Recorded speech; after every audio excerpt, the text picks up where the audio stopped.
Langga.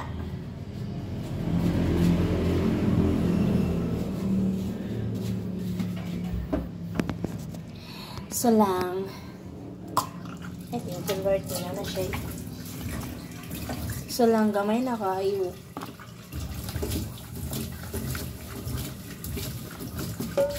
So lang nagluto ko lang.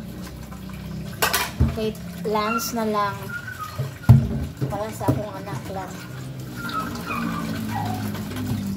So mag-hotdog na lang ko ron to lang. Kaya kung magalimango pa ko lang langan, maayo lang. Nakapalit ni ganina lang, igalimango lang. Pero, yan lang na, tuon lang kay. Siyempre lang, mukhaon, nag-uras lang eh.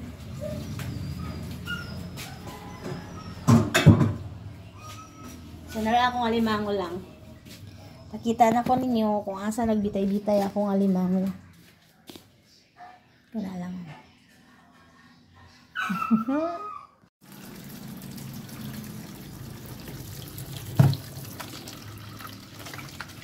So, ako pa na siyang humukon di ay. Kay kahit siya lang. Sunit pa siyang humukon.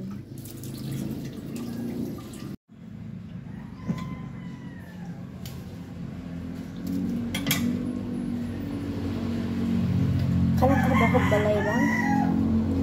Sumo. Inuod lang. Pero kung naapo kay negosyo lang, unya wala kay kaabag-abag sa balay, hands-on pa kasi ng negosyo, niya mga bugat pa'y mualsahon, pagbus balay ka pa'y manglabay, ikaw pa'y magluto, ikaw patanan, di po siya mayo lang. So ako karon rest ako lang, para maka-rest ko niya ako, lawas lang.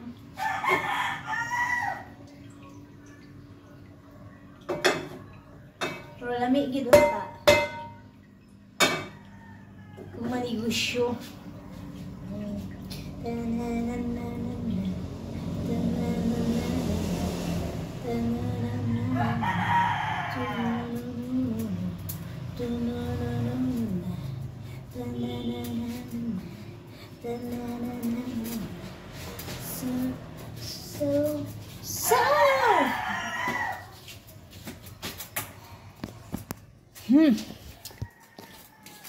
Hinihintay ko na lang na mamalayan lang kasi ang dami pang tubig.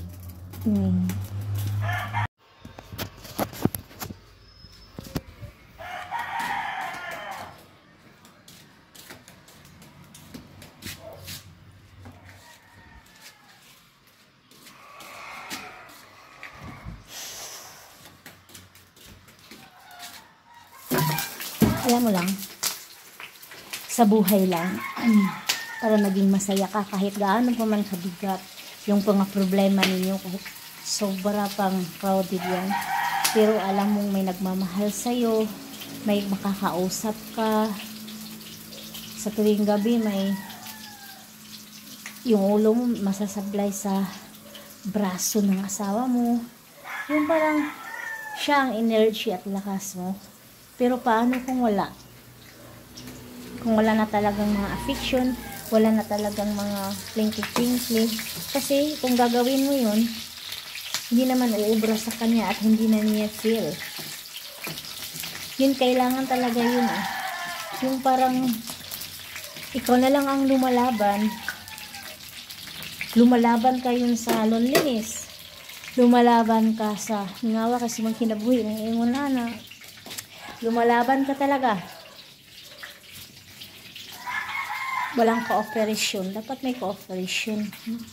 Kung lumalaban ka, yung part niya, gagawin din talaga niya. Pero wala talaga lang. Kaya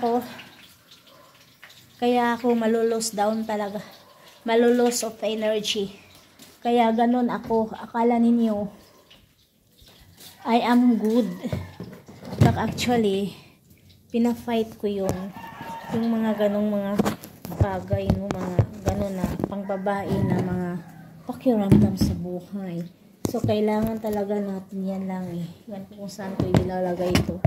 Kailangan natin yun. Diba? Kasi kapag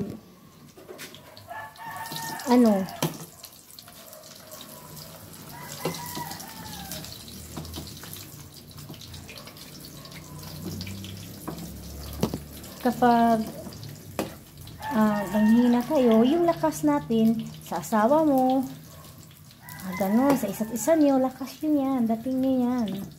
No? Hindi yung parang tinitiis na lang ninyo.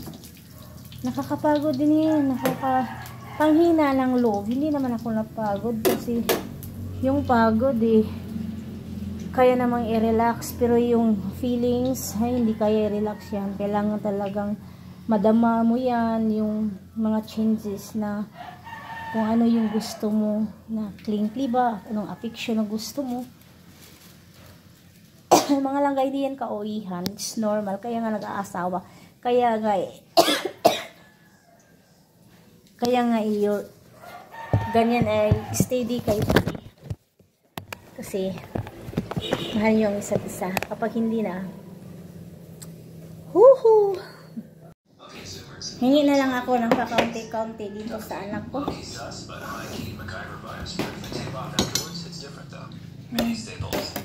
Ayan, yan ang lunch namin ngayon lang. So, ang daming ayan. So, mga unata, and bye-bye lang ga, and please subscribe my YouTube channel lang.